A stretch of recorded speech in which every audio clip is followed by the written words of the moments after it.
Feche teus olhos. Antes de falar com o Senhor, Deus, nós queremos, nesse momento, nos achegarmos a Ti através da oração. Te pedimos graça, entendimento e revelação da Tua palavra. Que o Senhor possa falar conosco e nos dirigir para o Teu Espírito Santo. A Tua palavra diz que é o Teu Espírito Santo que vivifica. A letra lá, mas o Teu Espírito vivifica. Senhor, é o Teu Espírito Santo que nos convence do pecado, da justiça e do juízo. Pedimos a ajuda do Teu Espírito Santo nesse instante, para que possamos estudar a Tua palavra, para que possamos crescer a graça e o conhecimento, conforme nela está escrito.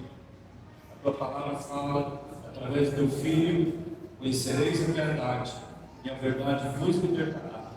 Nós queremos, Senhor, ter a nossa mente transformada, para que possamos experimentar a boa, agradável e perfeita vontade do Senhor. Nos enche com a Tua palavra, enche a nossa mente, enche o nosso coração. Nós precisamos, Senhor Deus, dessa palavra de vida, dessa palavra que libera graça, dessa palavra que traz cura, traz entendimento, traz libertação, traz transformação, traz vida. Deus, em nome de Jesus Cristo, que o Senhor possa sondar nosso espírito, alma e corpo, e que através dessa Tua espada preciosa e poderosa, que é a Tua palavra, que o Senhor possa destruir todo falso entendimento, todo falso conhecimento e todos os sofismas que por nós foram criados e alimentados. Pai, em nome de Jesus, seja conosco, fale conosco, fala com a Tua igreja nesse momento. É o que nós oramos.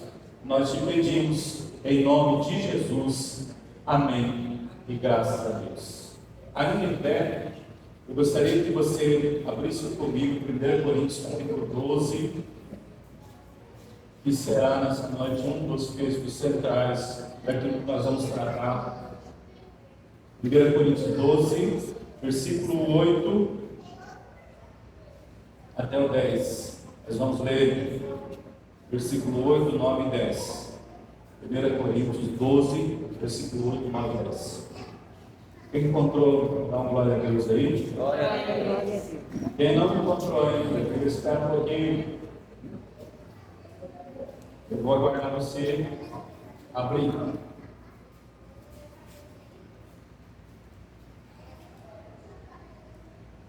Mateus, Marcos, Lucas, João, Atos, Romanos. Ele veio 1 Coríntios, capítulo 12. Glória a Deus. Vamos lá então. 1 Coríntios 12, versículo 8, 9 e 10.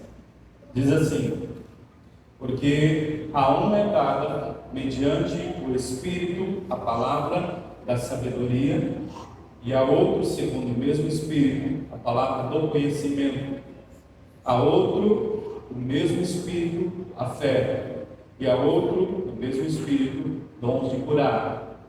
A outro, operações de milagres. A outro, profecia. A outro, discernimento de espíritos. E a um, variedade de línguas. E a outro, capacidade para interpretá-las. Como deu também, mas um só é o mesmo Espírito, realiza todas essas coisas, distribuindo-as como lhe apraz, a cada um individualmente. Amém?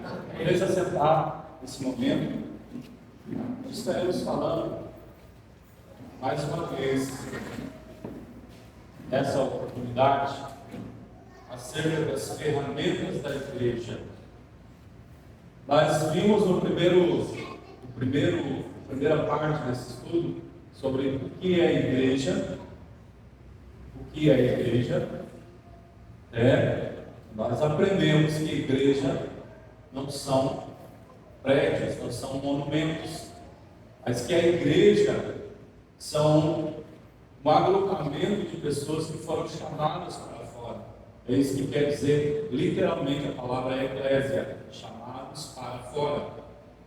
É o grupo dos santos remidos, lavados pelo Senhor Jesus, aqueles que nasceram de novo. Amém? Até aí tudo certo. Dando uma recapitulada geral Então a igreja não é prédio, a igreja são pessoas que nasceram de novo. E depois nós estudamos um pouquinho, nós vimos quais são as evidências da igreja do Senhor Jesus. E aí nós falamos sobre as manifestações do fruto do Espírito, nós falamos sobre esperança, falamos sobre fé, nós falamos sobre a frutificação em si, sobre a misericórdia, sobre a generosidade, que são evidências da igreja verdadeira, da igreja do Senhor Jesus. E depois disso, nós falamos sobre as armas da igreja. Amém? As armas da igreja, está lá em Efésios. A palavra de Deus fala sobre uma lista de armas que existem ali no livro de Efésios. Armas. Aí o capacete da salvação, o escudo da fé, a espada do Espírito, várias outras armas que não são só essas. Desde ali do começo de Efésios 6, está ali a explanação, a revelação de Deus acerca de quais são as armas que a igreja tem em suas mãos. Muito bem? Depois das armas da igreja, nós começamos a estudar essa sequência que nós apelidamos e chamamos de as ferramentas da igreja. Amém? E nós começamos a falar sobre os dons de Deus como ferramentas para a sua igreja, certo? Os dons de Deus como ferramenta de serviço no corpo de Cristo. E nós começamos a falar sobre 3 classificações dos dons espirituais de Deus. Em primeiro lugar, dom salvífico. Em segundo lugar, dom de serviço. Em terceiro lugar, dom de ministério. Amém? Então nós falamos que a origem do dom salvífico vem de Deus, do Pai. A origem dos dons de serviço vem do Espírito Santo. E nós vimos também que a origem dos dons do ministério é de Jesus, Pai, Filho e Espírito Santo. Então, conforme o versículo 11, que nós acabamos de ler aqui agora, diz: mas um só é o mesmo Espírito. Então nós estamos tratando ainda dos dons de serviço que foram concedidos por quem? Pelo Espírito Santo. Os dons de serviço que foram concedidos pelo Espírito Santo. Hoje eu vou precisar da ajuda do multimídia, porque eu esqueci em casa o pendrive. Eu não vou conseguir passar para frente, mas vai dar tudo certo em nome de Jesus, amém? Nós falamos sobre os dons de revelação. Dentro desses dons de serviço, nós classificamos esses dons de serviço em 3 partes. Nós falamos primeiramente dos dons de revelação, que são bem fortes, irmãos.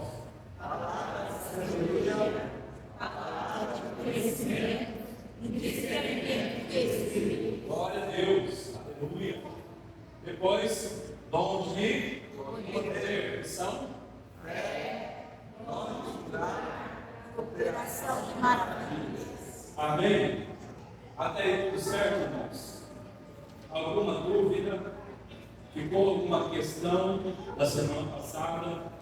Alguma coisa que não ficou muito clara? Não? Tudo certo? Glória a Deus. Amém? Então hoje nós vamos estar falando sobre os dons vocais. Dons vocais. Todo mundo está enxergando bem aqui na frente? Então os dons vocais são profecia, variedade de línguas e interpretações de línguas. Muito bem. Hoje vocês estão afiados. Glória a Deus. Os dons vocais: profecia, variedade de línguas e interpretação de línguas. O que seria um dom de profecia?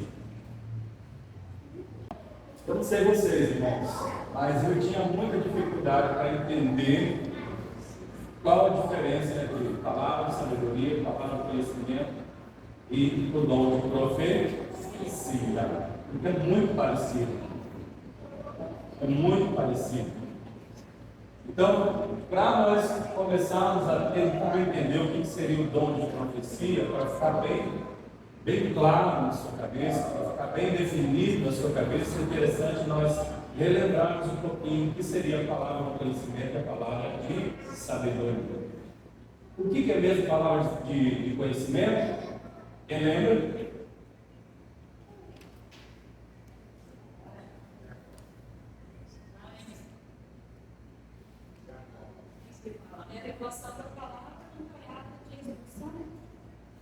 Quase isso. Falei palavra de conhecimento, né? É quase isso. Aí já confundiu, viu? Revelação acompanhada de direcionamento, é palavra de sabedoria. Revelação seguida de conselho, é palavra de sabedoria. Lembra que eu dei o exemplo de José do Egito? Que ele teve uma revelação. E junto com essa revelação, Deus concedeu o quê? Um direcionamento, um conselho, diretrizes, certo? Ao contrário da palavra de conhecimento, a palavra de sabedoria está ligada ao futuro. Como é uma revelação seguida de conselho, Deus está nos falando o que vai acontecer e o que eu tenho que fazer, qual é o meu posicionamento. Mas isso não é profecia? Calma, nós vamos chegar lá. Está vendo como é muito parecido? Nós vamos chegar lá. A palavra de conhecimento é o quê?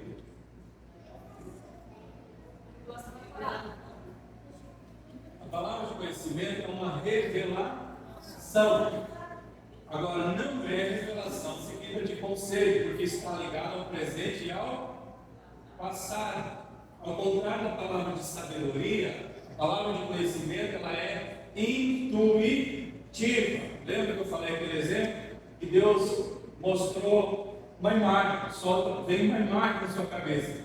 E com aquilo vem o entendimento daquilo que você tem que fazer com a imagem que você recebeu. Está entendendo isso? A palavra de conhecimento, o exemplo dessa palavra de conhecimento é quando Jesus está com Natanael e ele diz: olha, eu vi você debaixo daquela árvore. Aí ele ficou espantado. Falou: como que o senhor sabe dessas coisas? Jesus disse: você está maravilhado por causa disso?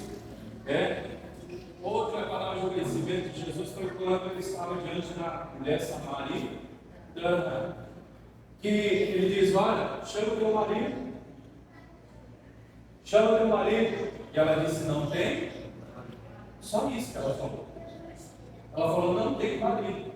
Agora veio uma palavra de conhecimento. Jesus disse: bem disseste que não tem marido. Você já teve? 4 ou 5? 5. E esse não é eu. Então ela ficou. Amém? Então é o que eu falei. Falando de conhecimento, isso é uma revelação. Ela é intuitiva a aplicação dela. Ela não vem com conceito. Tipo, ela está me mostrando, por exemplo, eu estou vendo aqui agora.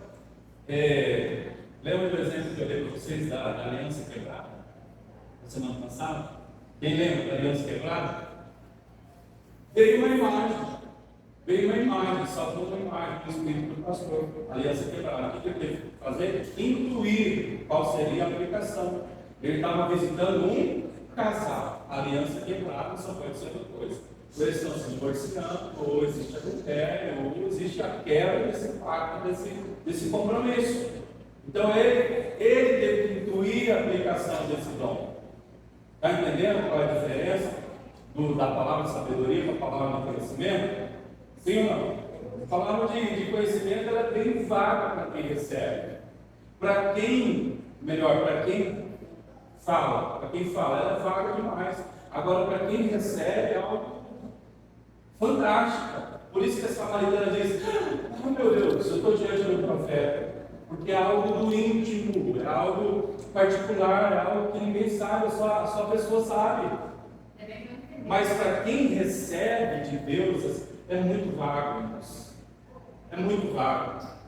Eu já dei palavra de sabedoria, assim, que é muito vago, muito vago. E aí quando você fala, você vê a pessoa chorando, quer cantar, maravilhado. Mas para quem recebe de Deus, é muito vago. Você recebe a impressão, pode ser, lembra que eu falei que pode ser visão, pode ser sonho, pode ser uma testificação no espírito. Uma coisa vaga aqui dentro. E aí você fala aquilo e a gente vê um resultado extraordinário. Eu também é complicado exercitar. Mas é por isso que a palavra de Deus fala que nós precisamos exercitarmos, nós precisamos crescer, procurar progredir nos dons espirituais, né? É porque a partir do momento que nós vamos progredindo, nós vamos avançando, vamos crescendo, já não fica mais tão difícil depois. A gente já começa a conhecer, identificar, distinguir a voz de Deus dentro do nosso coração. Amém ou amém? Amém. Mas muito bem, nós não vamos falar hoje sobre palavra de conhecimento nem palavra de sabedoria, nós vamos falar de profecia. Se a palavra de conhecimento e a palavra de sabedoria, né, elas estão indicando algo do passado, do presente e do futuro, a profecia tem então, a profecia ela vai pedir, ela vai requerer um posicionamento na maioria das vezes. A profecia é a manifestação de um ideal de Deus para a vida da pessoa. Não é como se Deus estivesse requerendo dessa pessoa um posicionamento. Está requerendo dessa pessoa uma postura, uma posição. Olha só, no Antigo Testamento, esse dom estava muito ligado à predição de futuro, certo? Mas principalmente estava muito ligado à exortação do povo de Deus. Exortação. E na verdade, nós temos aqui no Novo Testamento, lá em 1 Coríntios, capítulo 14, versículo 3, nos mostrando que é realmente isso. É um dos frutos que a profecia produz, é exortar. Nós vamos falar mais profundamente sobre isso depois. Mas olha, diz assim: aquele, porém, que profetiza, fala aos homens, para edificá-los, exortá-los e consolá-los. Então repita assim comigo: a profecia produz três frutos. Fala assim comigo: primeiro, edificação. Segundo, exortação. Terceiro, consolo. Amém? Então a profecia ela vai direcionar quem recebe a um posicionamento.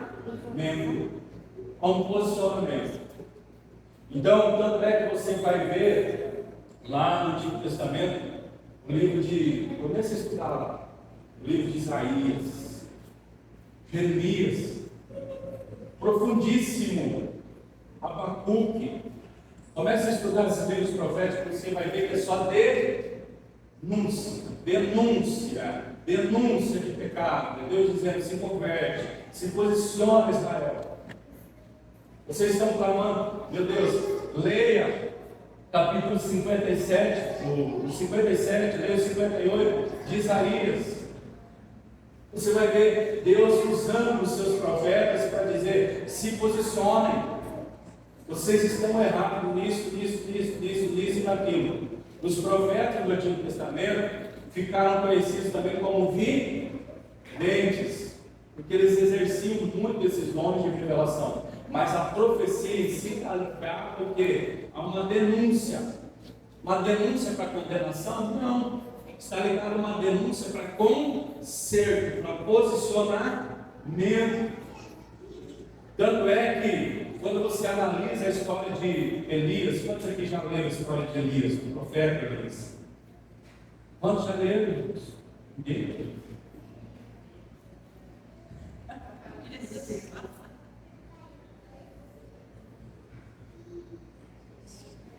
O profeta Elias, irmãos, ele escapou da morte por isso aqui, ó. Por quê? Porque ele começou a confrontar o pecado chamado de idolatria. Jezabel e Acabe fizeram coisa com as pessoas dele. Ele teve que fugir. Por quê? Porque ele confrontava o pecado da nação. E o que aconteceu?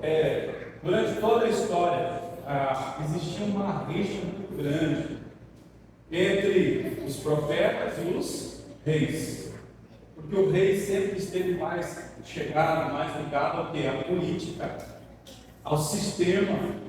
O rei sempre esteve mais ligado à safadeza. Você pega todo o relatório histórico dos reis de Israel, se conta, não dá nenhuma mão, irmãos, de reis que foram decentes. E mesmo os melhorzinhos tiveram falhas terríveis, drásticas.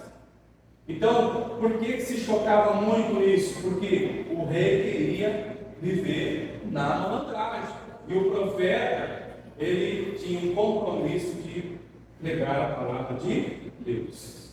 Por isso que você vai ver, historicamente falando, a maioria dos profetas foram mortos, executados, cerrados no meio, apedrejados, queimados no fogo. Começa, busca na internet, está lá no Google, dá um Google lá. Como morreram os profetas? Vai no Antigo Testamento. Não é à toa que Jesus diz: Jerusalém, Jerusalém, faz o quê? E mata os seus profetas. Aí Jesus quiser falar: olha, não vá para Jerusalém não. Ele disse: olha, eu tenho que ir para Jerusalém. Quero lá em Jerusalém mesmo. Essa é a capital, esse lugar que a gente adora, né? Que a gente venera. É que as pessoas fazem economias e pagam planos para ir lá visitar. É a cidade santa.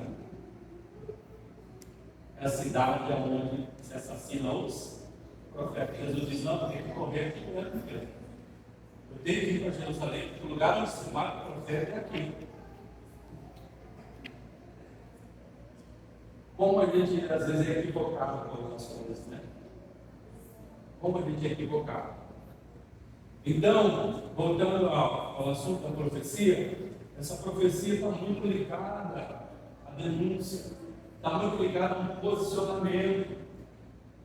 Deus, ele usa muito as pessoas que têm esse dom profético para trazer uma mensagem para a igreja, de exortação, de edificação, de consolo, um posicionamento. Um posicionamento. Quando João Batista aparece no Novo Testamento pregando o Evangelho, pregando a palavra no deserto, qual é o discurso de João Batista?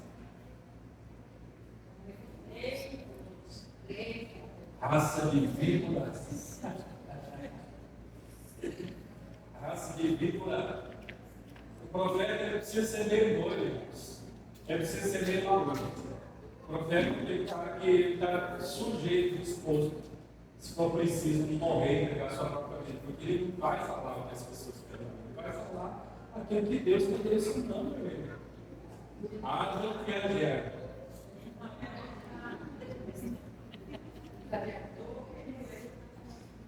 Amém?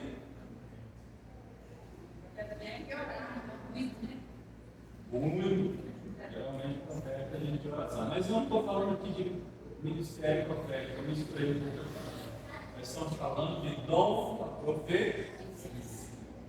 E aí, irmã Maria falou: o dom de profecia é o dom do profeta. É a mesma coisa? Sim ou não? Não. Não é a mesma coisa. O dom de profecia é dado a quem pedir, a quem o Espírito Santo se agradar em dar. O ministério profético é outra coisa. O profeta, ele profetiza, mas nem todo mundo que profetiza é profeta de ofício. Paulo diz assim: olha, quando for profetizado dentro da igreja, que seja de um por vez. Ou seja, Paulo está falando, existe um monte de profeta dentro da. Ou melhor, existem muitas pessoas que têm o dom de profecia dentro da igreja, mas nem todos são proféticas. Nós vamos falar sobre isso, mas depois vamos ficar confusos. E aí é outro departamento. Entenderam até aqui ou não? Aqui fala que a uns é dada a profecia, né? A uns é dada a profecia. Então nós falamos um pouquinho sobre essa questão da profecia. Alguém tem alguma dúvida sobre a profecia ou não? Entenderam a diferença entre palavra de sabedoria e palavra de conhecimento?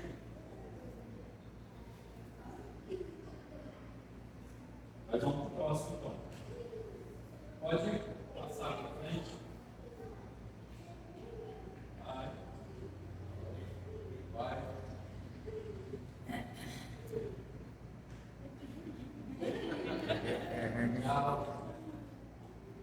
Profecia. Agora a próxima é variedade de línguas.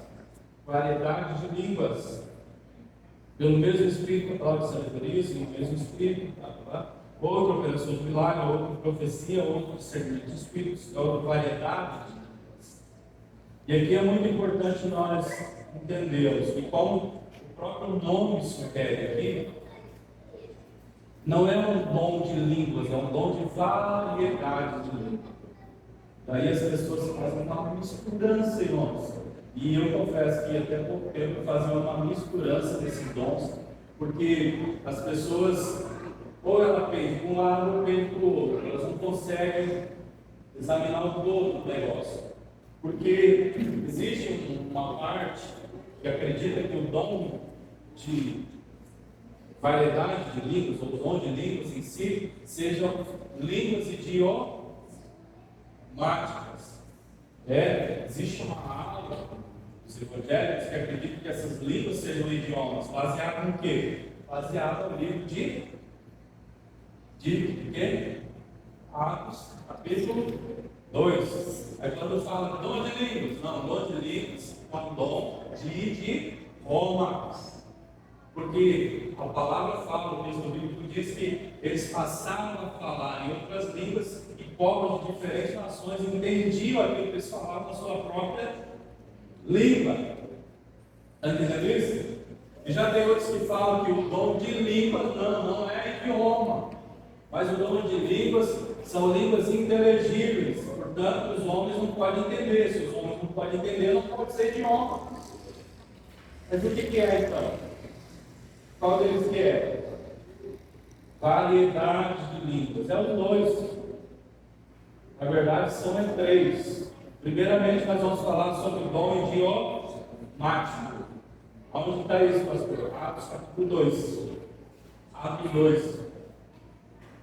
Se alguém quiser abrir para ler para a gente, Atos 2, no versículo 4.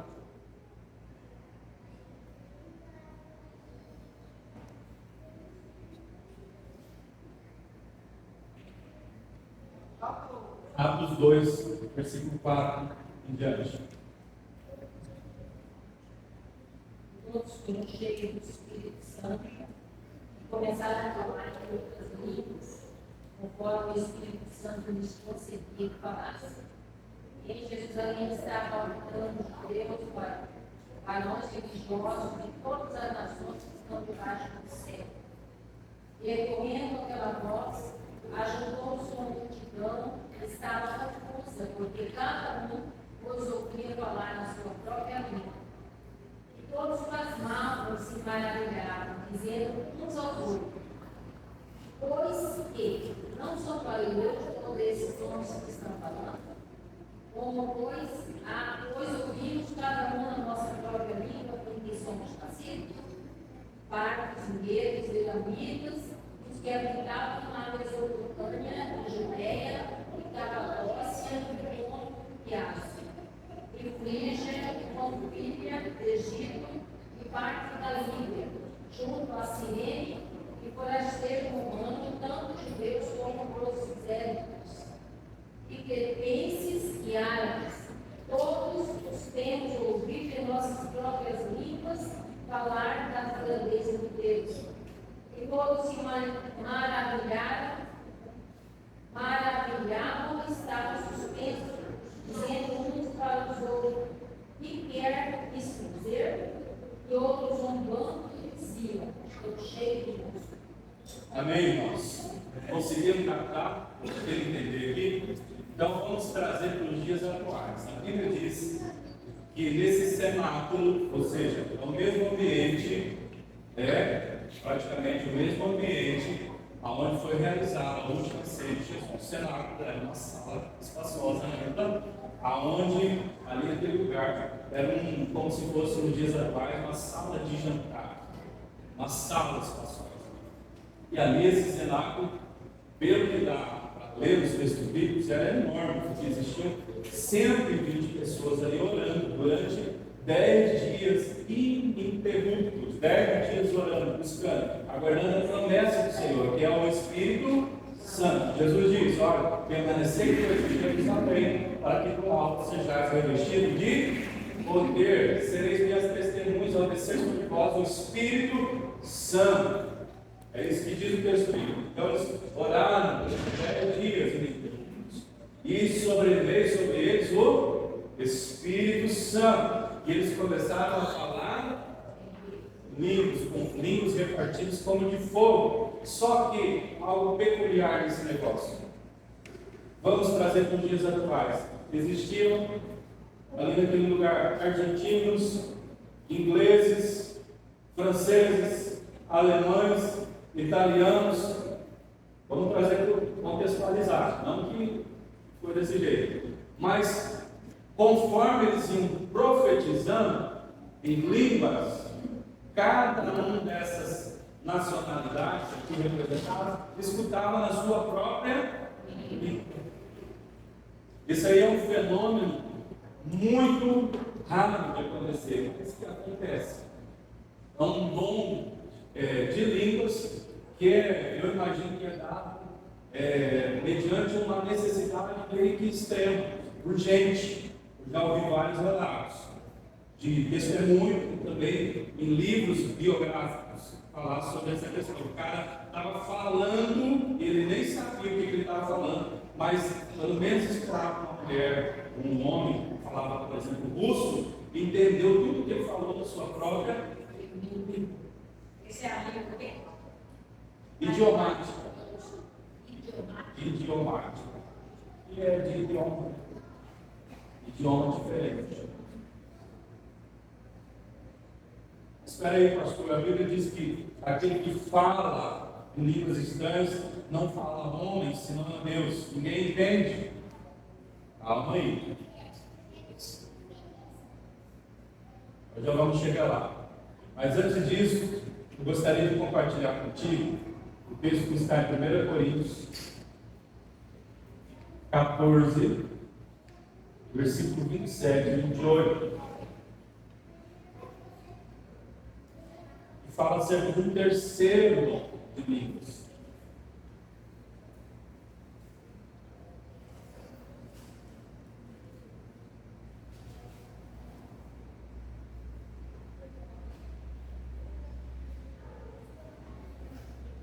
Primeira Coríntios 14, 27 e 28. Se alguém já encontrou, gostaria de ler para a gente? E se alguém falar língua estranha, basta-se isso por 2 ou quanto 3, e por sua vez que há inferno. Mas não houver inferno, esteja calado na igreja e fale consigo mesmo e com Deus. Amém? Então esse segundo dom, essa segunda manifestação do dom de língua, se trata de línguas interpretáveis ou proféticas. Proféticas. Antigamente, quando eu li a Bíblia, eu pensava que toda língua estranha era interpretável, mas não é. Não é toda língua estranha que é interpretável. O que dá a entender com essa língua interpretável é que ela é uma língua profética. Por isso que é necessário que tenha num lugar alguém que interprete o que está sendo falado, para a edificação do povo, da igreja. Lembra? A profecia exorta edifica e consola. Então não tem validade nenhuma se você falar em línguas estranhas, mesmo que seja uma língua que é interpretável, você não tem alguém que a interprete para trazer a mensagem para a igreja. Está entendendo isso? Então, se trata de uma língua que precisa ser interpretada. Olha só, deixa eu ler, vou tentar ler bem rápido aqui. 1 Coríntios 14, 20 em diante. Olha só. 1 Coríntios 14, 20 em diante. Irmãos, não sejais meninos no juízo. Na malícia, sim.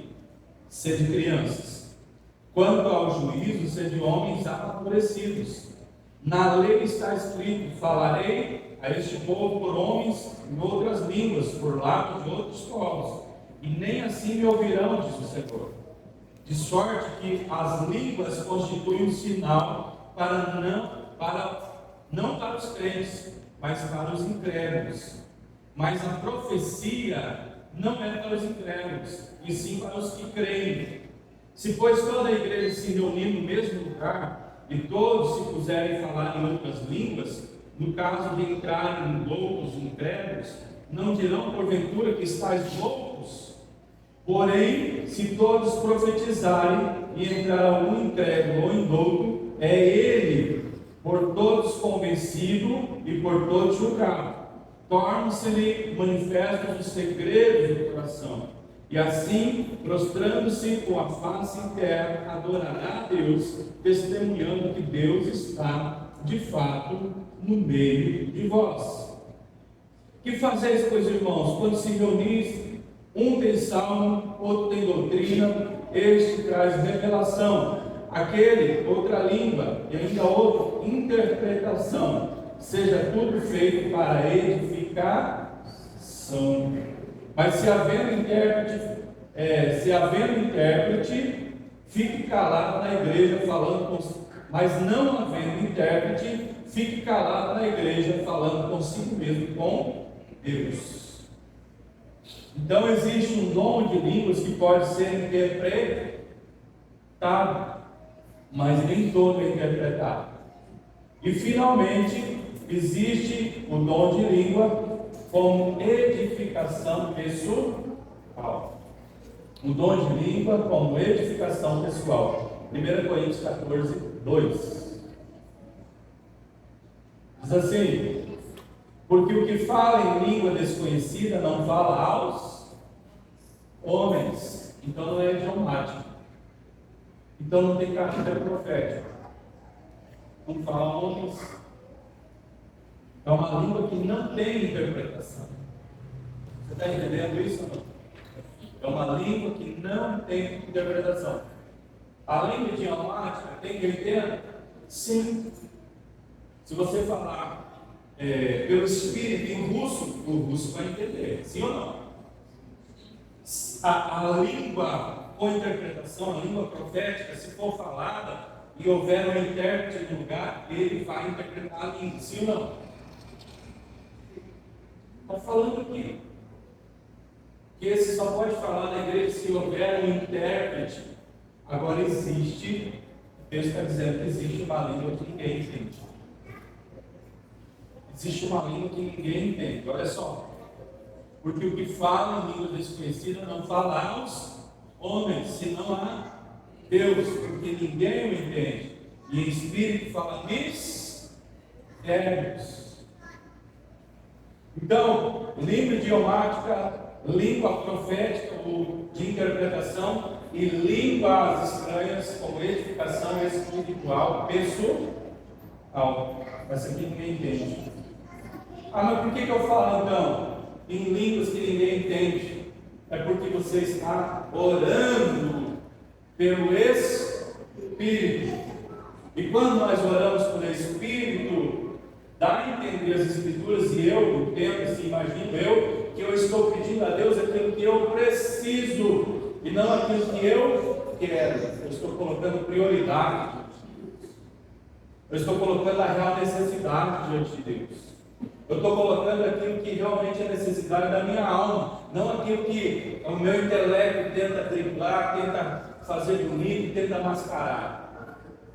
Eu estou falando diretamente a Deus. Quem eu sou, aquilo que eu preciso, aquilo que Deus tem que me entregar. Pode me entregar, quer me entregar. Está entendendo isso ou não?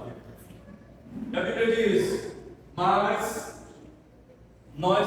o Espírito Santo, ele intercede por nós nas nossas fraquezas. Por quê? Porque nós não sabemos orar como o Rei, mas é o Espírito Santo que intercede ao Pai, como com gemidos inexprimíveis. Quando nós colocamos em prática essa linguagem de edificação pessoal, o Espírito Santo começa a agir por nós, intercedendo por nós, através dessa oração.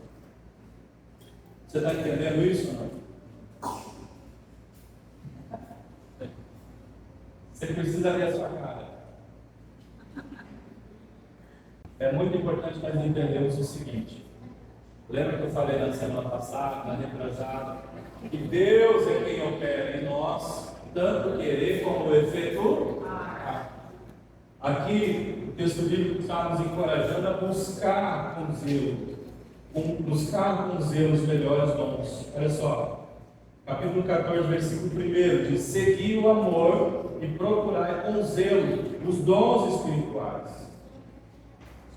Então, normalmente, geralmente, a gente recebe aquele dom que a gente atrai, que a gente busca, que a gente clama. Porque se existe esse desejo no nosso coração acerca daquele dom, é porque Deus está querendo nos conceder. Ele está querendo nos conceder. Então a Bíblia diz: a uns é dado a palavra de conhecimento, quer dizer que não é para todos. A outros é dado a palavra de sabedoria, quer dizer que não é para todos. A outros é dado a profecia. A outros é dado o quê? A fé. A outros é dado não a fé, mas o dom da fé, que nós falamos na semana passada. Dom de cura. E a outros é dado a variedade de línguas. Mas é o mesmo Espírito Que opera em todos, que dá a todos. Está entendendo? Isso é mistério de Deus.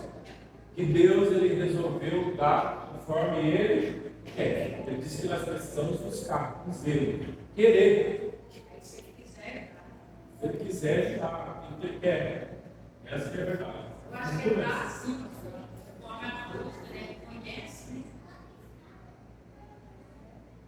Amém ou não amém? Mas o importante é nós entendermos o seguinte: 1 Coríntios 14,4 diz que essa língua que ninguém entende, diz assim, ó: o que fala em língua desconhecida edifica-se a si mesmo, mas o que profetiza edifica a igreja. Então esse é um dom que você precisa usar como Jesus ensinou, dentro do seu quarto. Fecha a porta do quarto e aí você ora em línguas, porque é um dom que vai edificar a si mesmo. É um dom que vai edificar a si mesmo. Não vai edificar os outros. Então, é interessante que você leia em casa, 1 Coríntios 14 todo, que vai falar sobre a ordem no culto. Fala que não pode profetizar um monte de gente ao mesmo tempo. Quando um está profetizando, o resto fica em silêncio, porque senão tem uma bagunça. E nem falar em línguas estranhas todo mundo dentro da igreja. Sou eu que estou falando. Está entendendo? Porque isso não vai edificar as pessoas, não vai edificar a igreja. É um dom que edifica você. E Paulo diz assim: olha, se entrar um emprego dentro da igreja e ver você falando em línguas, eles vão pensar que vocês são fora das ideias. É por isso que Paulo diz assim: olha, eu prefiro que vocês profetizem do que vocês falem em línguas, porque se eu disser uma palavra em língua humana, edifica, pode edificar a outra pessoa. Se eu falar 1000 palavras em língua estranha, não vai edificar ninguém. Leia lá 1 Coríntios 14. Vai falar sobre isso. Amém? Pode passar? Interpretação de línguas. Como a gente já falou, interpretação de línguas é o quê? Interpretação de línguas. Obrigado. Então, quer dizer que na variedade de língua só tem essas três, né? Já acho bastante. Aí já acabou, né? Vamos para outra. Não, variedade de línguas é uma. Aí vem a interpretação. Falando de língua. Isso. Vamos desmensar. Não tem muito o que falar, né? Porque o que é a interpretação? Passar eu acho, é passar por. Se está falando em língua, tem alguém ali que vai passar, revelar, né? Naquilo que está falando. O que está sendo dito? Mas eu acho que daí ele está falando sobre as línguas idiomáticas, né? Não. Porque se o falar em línguas estranhas é diretamente com Deus, não é com os homens. Mas é por isso que eu falei que existe a língua idiomática, existe a língua estranha como interpretação. Agora, peraí.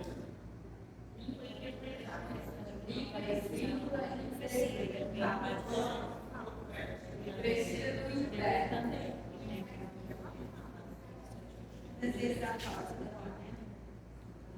Aqui. E se alguém falar em língua desconhecida, faça-se isso por dois, ou por muito três. E por sua vez haja intérprete. Mas se não houver intérprete, esteja calado na igreja e fale consigo mesmo e com Deus. É porque aí nós temos que entender uma coisa, irmãos. O culto que nós oferecemos para Deus é no dia a dia. Aqui existem muitos aspectos. Se falar isso, você vai escandalizar. Né? Que a gente faz o culto para facilitar a adoração das pessoas. A gente prepara um ambiente para facilitar o encontro das pessoas com Deus. É um exemplo disso, não? Deus sente calor? Por que tem que ter ar-condicionado aí? Deus recebe todo o louvor? Eu falo louvor sincero, de coração. Sim, sim. Mas por que aqui tem que ser bem afinadinho? Tem que ser o quê? Afinado, bonito. É porque a gente tem que fazer o máximo. Fazer o melhor Para para adorar a Deus. Deus, mas para não impedir que as pessoas sejam tocadas por Deus. Está entendendo isso? Não? Teve uma pessoa que falou isso e eu acabei me escandalizando, mas ele usou a expressão errada. Ele disse assim: os cultos que nós fazemos na igreja são para as pessoas e não para Deus. Mas é uma expressão errada. Nós temos que criar um ambiente para não gerar o quê? Impedimento para que as pessoas encontrem a Deus. Se eu começar a cantar aqui desafinado, uma maritada, vai gerar no coração da pessoa o quê? Impedimentos. Vai gerar o quê? A pessoa vai criar uma barreira.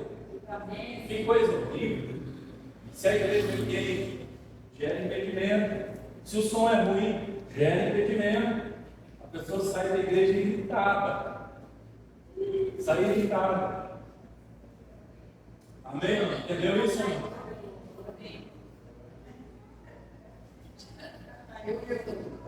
Não. Entenderam o que seria a interpretação de línguas? Ela traduz. Aqui traduz o que está sendo dito. Amém ou não? Passa.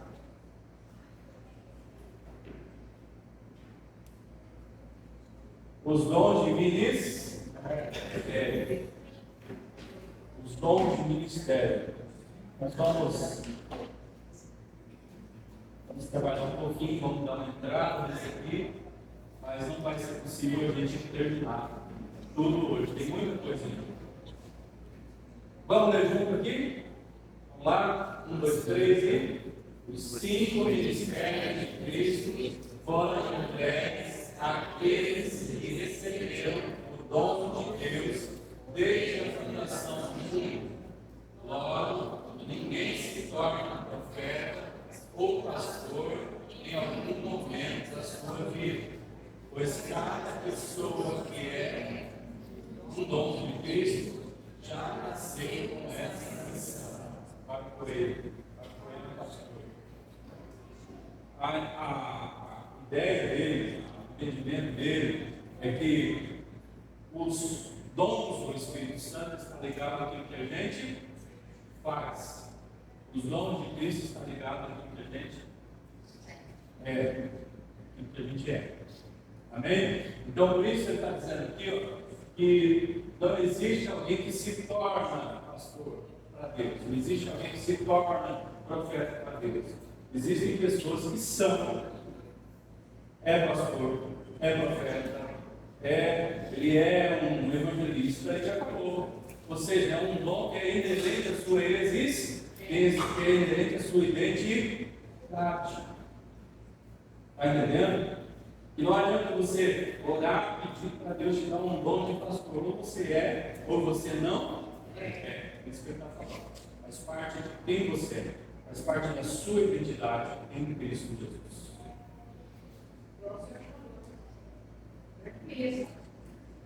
Eu não queria. Vamos lá. Já nasceu não. Efésios capítulo 4 agora. Estamos no final, irmãos. Efésios capítulo 4. Vamos ler do 7 em diante.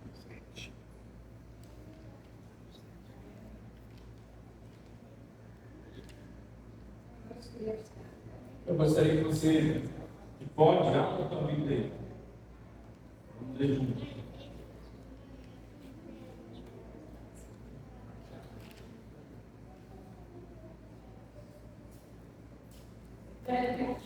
Quatro, 7.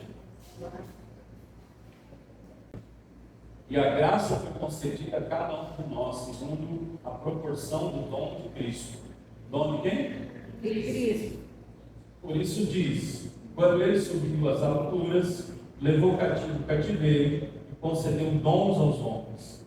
Ora, o que quer dizer subiu, senão que também havia descido até as regiões inferiores da terra? Aquele que desceu é também o mesmo que subiu acima de todos os céus, para encher todas as coisas.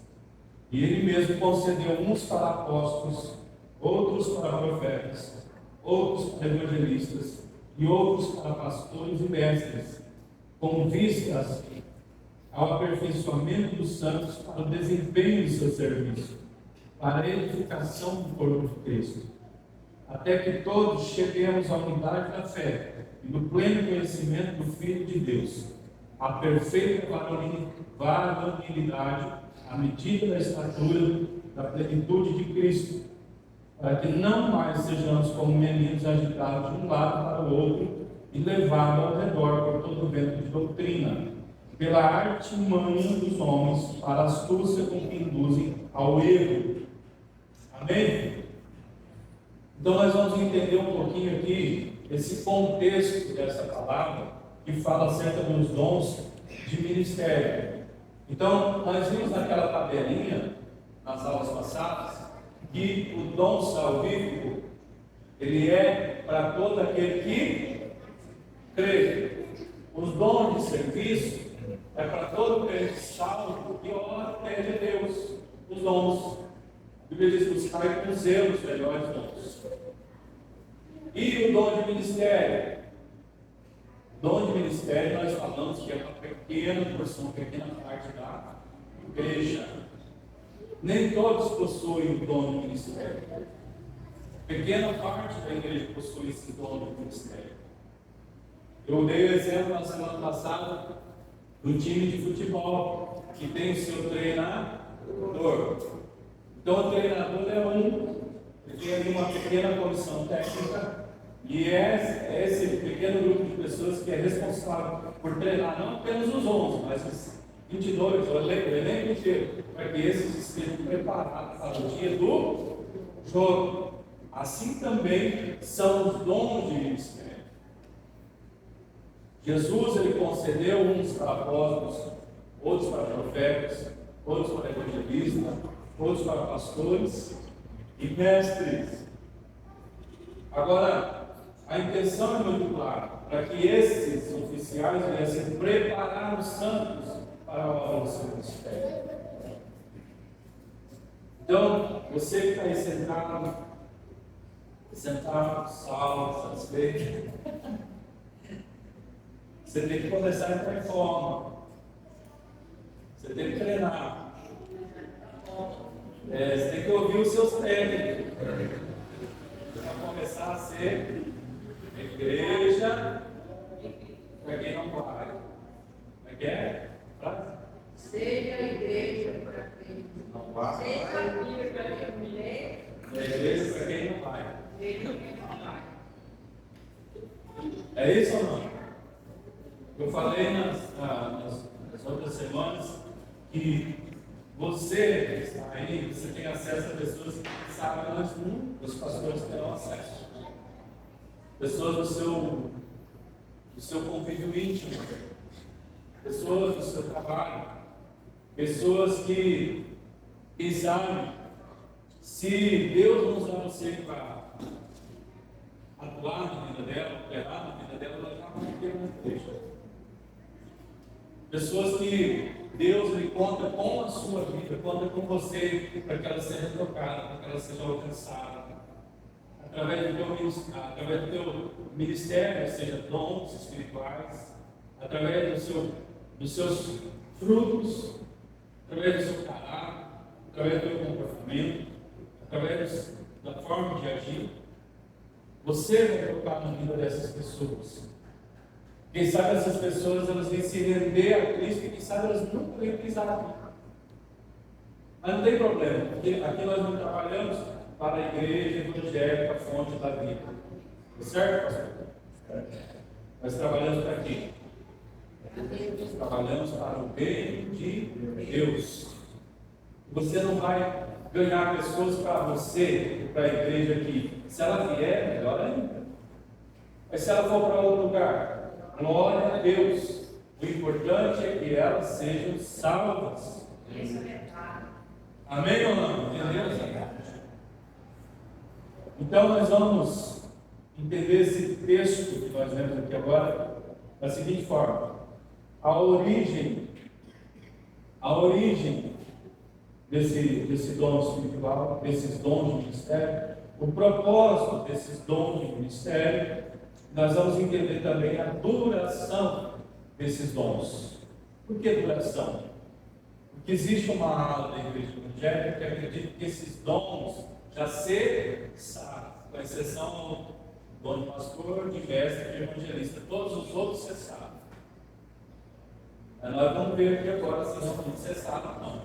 Por isso nós vamos falar da origem, do propósito e da duração. Em primeiro lugar, a origem.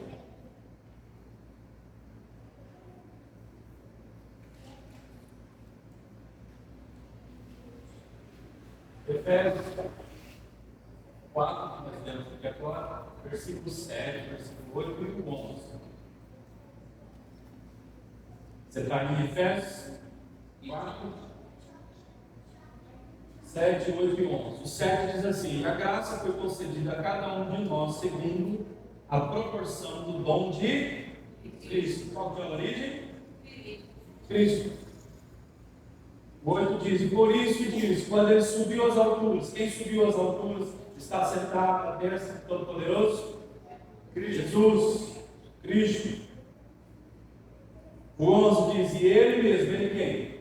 Cristo. Concedeu uns para apóstolos, outros para profetas. Ele que concedeu. Então a origem desses dons, como a gente já falou, é Cristo, vem de Jesus. Qual que é o propósito? Qual que é o propósito? Versículo 12 e o versículo 14. Acompanha comigo. Propósito: querendo o aperfeiçoamento dos santos para a obra do ministério, para a edificação do corpo de Cristo. Versículo 14. Para que não sejamos mais meninos inconstantes, levados em roda por todo o vento de doutrina, pelo engano dos homens, que com astúcia enganam fraudulosamente. Então aqui nós podemos entender várias coisas. Qual que é o propósito de Jesus ter concedido esses dons ministeriais à igreja? Por que Deus levantou o apóstolo? Por que Deus levantou o profeta? Por que Deus levantou o evangelista? Os pastores, os mestres? Vamos entender isso agora? Em primeiro lugar, para o aperfeiçoamento dos santos, diz o texto.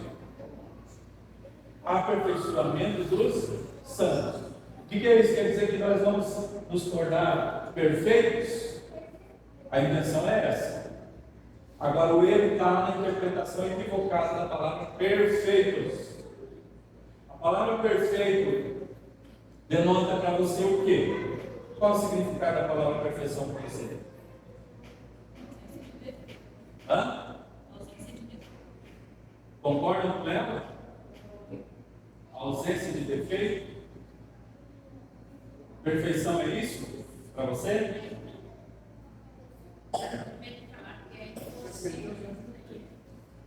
Se você entende a palavra perfeição a partir dessa perspectiva, nós nunca vamos conseguir. Então essa palavra perfeito, ela está ligada não à ausência de defeito, mas está ligada em completude. De sermos completos. De nós buscarmos sermos cheios do Espírito Santo. Aí já é outra história. Amém? Segundo lugar, para a obra do ministério. Para a obra do ministério. Isso aqui é importante. Jesus, ele quer preparar a sua igreja para a obra do ministério. Porque todos os irmãos precisam estar empenhados de alguma forma nisso. Não por obrigação, mas é com naturalidade. Ninguém é obrigado a fazer nada. Mas é a honra, é a alegria, é a satisfação. Você conseguir levar as pessoas aquilo que aconteceu com você. Você alcançar as pessoas com testemunho daquilo que aconteceu com você. Você desejar para as pessoas aquilo que aconteceu com você. Exemplo, meu casamento estava destruído, mas eu busquei a presença do Senhor e Ele restaurou. Que honra, que alegria você conseguir levar esse bom testemunho para as pessoas que estão à minha volta e ver a vida dela sendo transformada. Então, Deus escolheu os 5 ministérios para o aperfeiçoamento dos santos e para preparar eles para a obra do ministério. Está entendendo? Sim ou não? Diz aqui também, para a edificação do corpo de Cristo. O apóstolo Pedro diz que nós somos como pedras vivas que estão sendo edificados para construir um edifício espiritual. Pedras vivas. Ele diz que Jesus é o alicerce e que nós somos pedras vivas que estão sendo edificadas. Então, isso aqui é muito legal. Quarto, o amadurecimento do corpo. O apóstolo diz para que não sejamos mais como meninos. Por que Jesus deixou os 5 ministérios? Para que, através dele, com a ajuda deles, os irmãos viessem a amadurecer. Amadurecimento. Depois disso, que nós sejamos arraigados na verdade, que sejamos livres de todo engano. Os 5 ministérios foram levantados para isso, para ajudar no amadurecimento do corpo de Cristo, para ajudar fazer com que esse corpo venha se tornar firme, maduro, arraigado na verdade, e que arraigado na verdade estando, não venha mais se tornar alvo presa nas mãos das obras do engano, as obras das trevas. Amém ou não amém? Lá em Apocalipse fala acerca disso. Então, Jesus ele deixou esses 5 ministérios para o aperfeiçoamento dos santos, para a obra do ministério, para a edificação do corpo de Cristo, para o amadurecimento do corpo, para que nós sejamos arraigados na verdade, para que nós sejamos livres de todo engano. O problema é que nós pensamos que a nossa função é só ir na igreja. Agora, resumindo toda a ópera aqui, o resumo da ópera aqui é que Jesus ele nos disse lá em Lucas 9, 23, se não me engano, ele dizia: ele, se alguém quer vir após mim, negue a si mesmo, tome cada dia sua cruz e me siga. Jesus está falando: olha, todo aquele que quer me seguir, andar comigo, em outras palavras, ele vai se tornar um discípulo semelhante ao seu mestre. Essa é a dinâmica do discipulado. É que os discípulos viessem se transformar à imagem do seu mestre. É que a gente não sabe isso, sabe por quê? Porque a nossa cultura não está, familiarizada com o sistema de discipulado. Os judeus eram diferentes. O judeu discípulo, talmudinho, ele sabia que seguindo o seu mestre, o seu maior desejo era se tornar igual a ele. Então Jesus ele fala para essa cultura que conhece o sistema de discipulado, mas nós não entendemos muito bem, porque a nossa cultura é diferente. Mas Jesus está nos chamando para que nós venhamos ser transformados a cada dia a imagem e semelhança dele. A imagem e semelhança dele. Não foi esse o plano original? Façamos ao homem conforme a nossa imagem e nossa semelhança. Sim ou não? Mas o homem pegou e ficou deformado.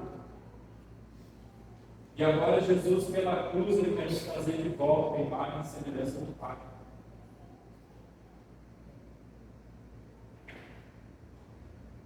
Tudo entendido até aqui ou não?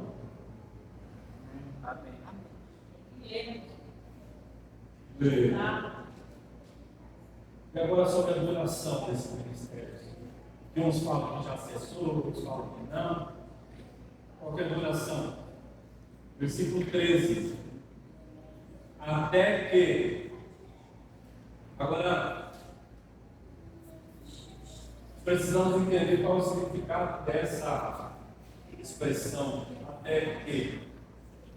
Porque aqui, esse até que fica claro que ele está delimitando um tempo, está colocando um tempo de duração. Até que, por exemplo, eu vou ficar na igreja hoje até que o culto venha terminar, chegar ao fim. É isso ou não?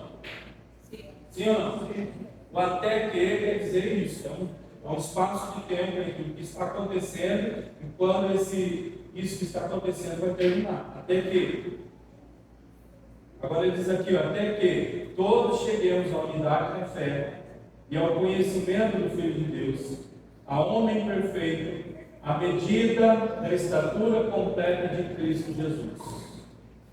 Então esses 5 ministérios estão em vigência até que todas essas coisas venham a acontecer. Que coisas são essas?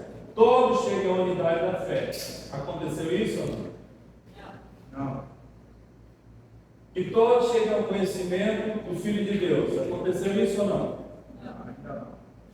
E toda a igreja chega à estatura de um homem perfeito. Aconteceu isso ou não? Não.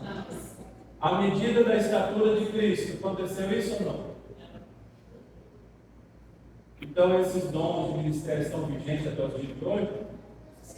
Sim. Até que isso venha a acontecer, os dons estariam vigentes. Foi isso que disse Paulo. Então, até hoje. Oi? Exatamente. Exatamente, até a volta de Jesus. Porque Jesus volta quando a igreja estiver preparada. E quando vai ser isso? Apocalipse capítulo 19, versículos 7 e 8.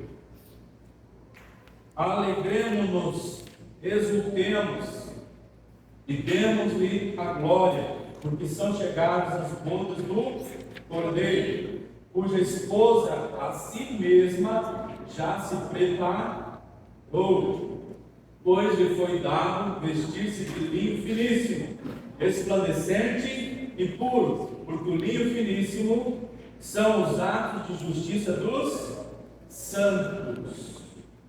São os santos. Esse dia nós fomos para o chão, aí estava no carro do pastor e ele fez uma pergunta. A pergunta foi: pastor, na sua opinião, será que nos últimos dias a igreja crescerá ou diminuirá? Lembra, pastor? E eu não soube responder para ele.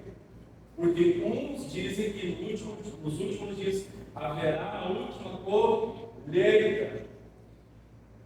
Já outros dizem que, conforme irá se aproximando aqueles dias, as igrejas vão se esvaziar.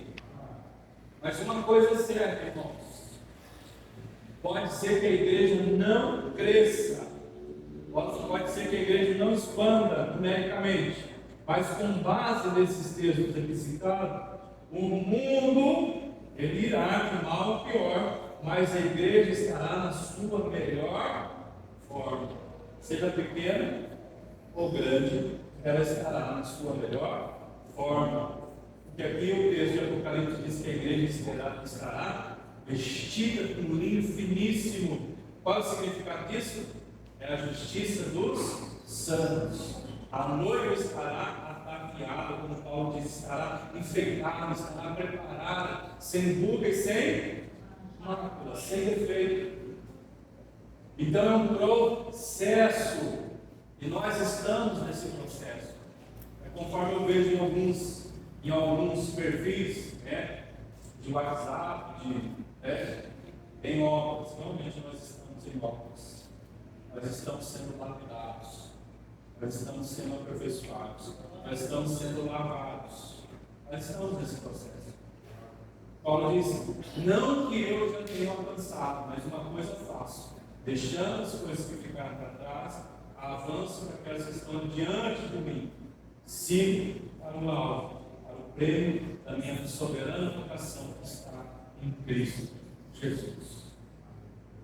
Amém? Amém. Nós precisamos ter a mesma atitude, não que nós já tenhamos alcançado essa estatura de Jesus, mas uma coisa nós devemos fazer: deixando as coisas que ficaram para trás, deixando o pecado de hoje, deixando o pecado de ontem, deixando o pecado da semana passada, avançando para as coisas que estão adiante de nós, seguindo para o alvo, para o prêmio da nossa soberana vocação que está em Cristo Jesus.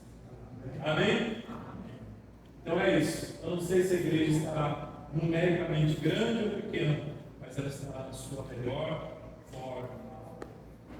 Fique de pé. Nós oramos. Estamos sendo tocados, validados, trabalhados. E aquilo que nós aprendemos no estudo que a gente fez no livro de Apocalipse, nós estamos na palma de Jesus. Nada fugiu da presença de Jesus, nada fugiu do controle de Jesus. Ele tem guiado a sua noiva, ele tem lavado a sua noiva, ele tem purificado a sua noiva. Amém? Pai, nós te damos graça por essa noite, por esse estudo, te damos graça pela tua palavra. Deus, nós te pedimos graça e misericórdia, que nós possamos continuar avançando, crescendo na tua presença. Pai, que o Senhor possa nos ajudar, com o teu Espírito Santo, a entendermos que o teu Evangelho, Pai, não é estarmos num lugar uma vez por semana, 2 vezes por semana, mas a mensagem do teu Evangelho é que nós sejamos transformados dia após dia, imagem e semelhança de Jesus Cristo. Nos ajude, Senhor, nós possamos deixar a forma antiga. Por isso diz a tua palavra: não nos conformeis com o mundo. Nós venhamos deixar essa forma do mundo e venhamos assumir a forma de Cristo. Nós possamos, Senhor Deus, estarmos lavados, purificados, que a nossa mente venha ser transformada, para que nós possamos experimentar a tua agradável e perfeita vontade, Senhor. Pai, seja com a tua igreja, em nome de Jesus. Amém. Amém, igreja. Encerrados.